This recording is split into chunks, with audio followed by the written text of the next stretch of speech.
And at 28, how does one get a heart attack? There's a lot of nuance in that. Most people don't understand what a heart attack is. When you have a plaque is a buildup of a little fibrous material inside the artery, and that doesn't cause a heart attack. A heart attack is caused when one of those plaques cracks. Now, in this diagram, for example, it's showing that the plaque is closing up the artery, and this will cause angina. That means a lack of blood supply over here. So this patient may complain of chest discomfort, or he may not complain of chest discomfort. Because remember, when you have a blockage like this, only 20% of the patients actually get chest pain. A heart attack is when a minor blockage, which is not causing much flow disturbance, suddenly cracks. And when it cracks open, the blood that's going past it sees the crack and wants to repair it and forms a blood clot on it. So the final thing that shuts down that artery is the blood clot. So a heart attack is caused by a blood clot at the site of a rupture. And what causes rupture is inflammation. If you think exercise is going to make you lose weight, you are deluded. And exercise, how does that impact my decision to reach for sugar or not reach for sugar? It doesn't really impact your desire to reach for sugar. It has its own metabolic benefits. Totally for exercise, don't get me wrong. I am completely for exercise. Exercise does many good things, but burning calories is not one of them. People think, oh, exercise to work off the donut that I ate. Wrong. Forget it. That's not what it's about. Exercise increases mitochondria, and that's good. Exercise increases brain trophic factors, which are necessary for cognition. Exercise is one of the primary methods for mitigating the risk for dementia. Exercise also increases muscle mass. Muscle mass is a mitigating factor for early demise. Having said that, none of that had anything to do with weight loss. I heard about this thing called testing where like someone will subtly mistreat you to see how you react. And if you react in that moment and you just kind of accept it and tolerate it, they'll therefore treat you in the future in the same way, but also they will be less attracted to you and view you as lower status. She might show up 45 minutes late, and if you're still sat there, then that in and of itself is showing that you'll kind of tolerate anything and that she's or he higher status than you. At the beginning of one of my relationships, I remember we had plans to meet on a Sunday night, and I had been very amenable up until this point. She'd canceled, and I said, no problem. I saw what was happening. I'm breaking my own rule. And so we have a thing Sunday night. It's 9 p.m. We're supposed to meet at 10. She calls me and says that, sorry, I can't come. I'm with my family. I just can't make it. So the only way that I can see you this week is going to be Wednesday night. I said, oh, that's a bummer. Then I don't think I'm going to be able to see you this week. She said, what? What do you mean? I have plans on Wednesday. Then we're not going to be able to see each other. And she starts getting upset and nervous. I don't know what to tell you. I just am not free on Wednesday. Okay, let me call you back. She calls me back in 15 minutes. Okay, I'm going to come over. Find the most beautiful and unattainable girl here. Oh, come on, man. I don't want to do this. Do it. All right. So I look around. So now I want to find not only the prettiest girl, I want to find an impediment to you getting her. What's an impediment? A really domineering looking man that she's with. Okay, David, I found her. The girl over there with the high heels in the middle of the dance floor. He stands there. Dominant, tattooed guy. Goes to the bathroom. David goes up to the girl. With her high heels, he's coming up to here. Ha ha ha, I hear them smiling. He comes back to me, complete cold. Says, she'll call me tomorrow. Bull, David, no way. Next day, come. Hi, David, it's Candy. We met yesterday, the thing. I'm looking forward to meeting you. How did he do it, Stephen? He did it because this big. He's 7'2" in his aura. He owns the world he walks. If you ask women, yeah, it'd be great if I'm 6'2" and I walk big, but I could be 6'2" and very meek and very tepid, or I could be 5'7" and I'm messy. Most are going to go for messy. Is wealthy people save and invest their money first. Everybody else, especially in America, I spend all my money. I wonder where all my money went.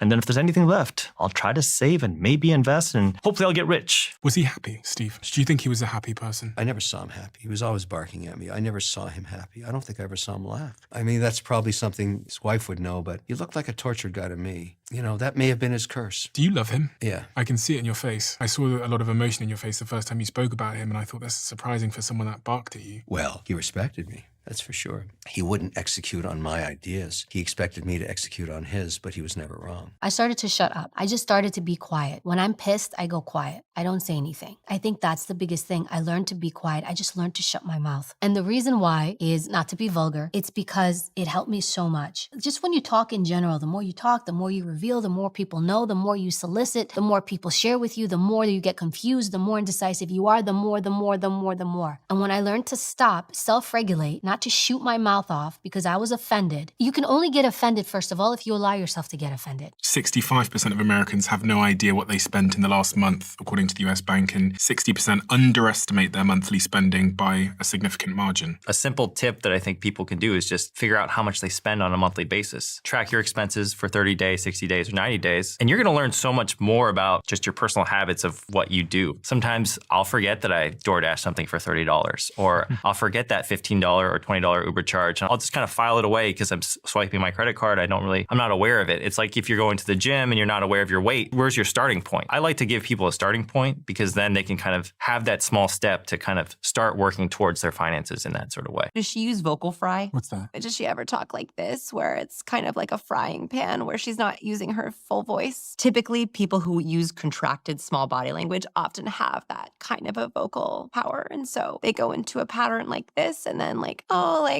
I just watered the plants this weekend, and it's usually an accident. Here's the fastest way to get rid of vocal fry. If you are using it, you hear yourself using it, or someone else is using it, just speak louder. Vocal fry happens from a lack of breath. What actually is happening is you're speaking and your vocal cords are rattling.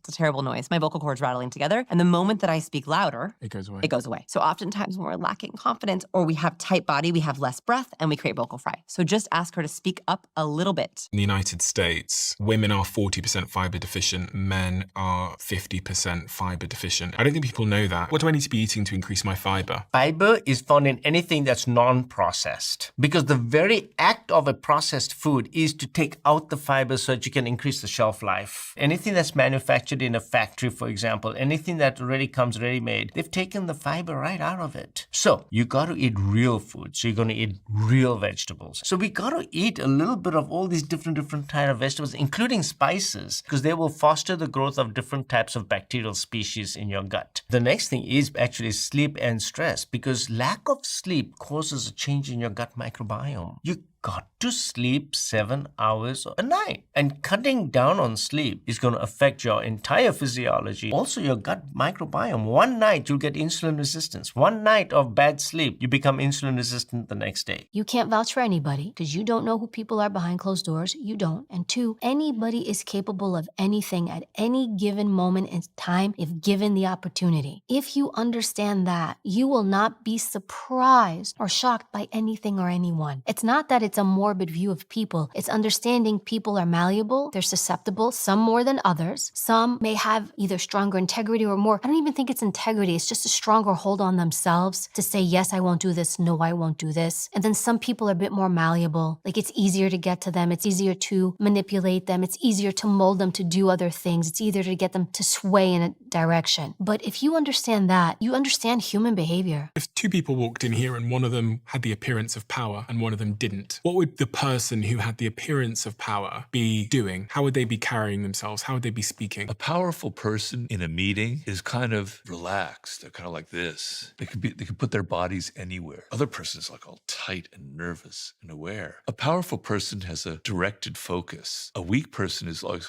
looking around, touching their hair, touching their face. Powerful person is able to look at everybody in the room directly, whereas somebody who's weak is always kind of averting their gaze. There are these signs of kind of confidence and charisma where you feel you are powerful and it emanates outward. Your eyes have that certain gaze. There's a law in there, act like a king to be treated like one. If you feel like you're a king or a queen, people will believe that you are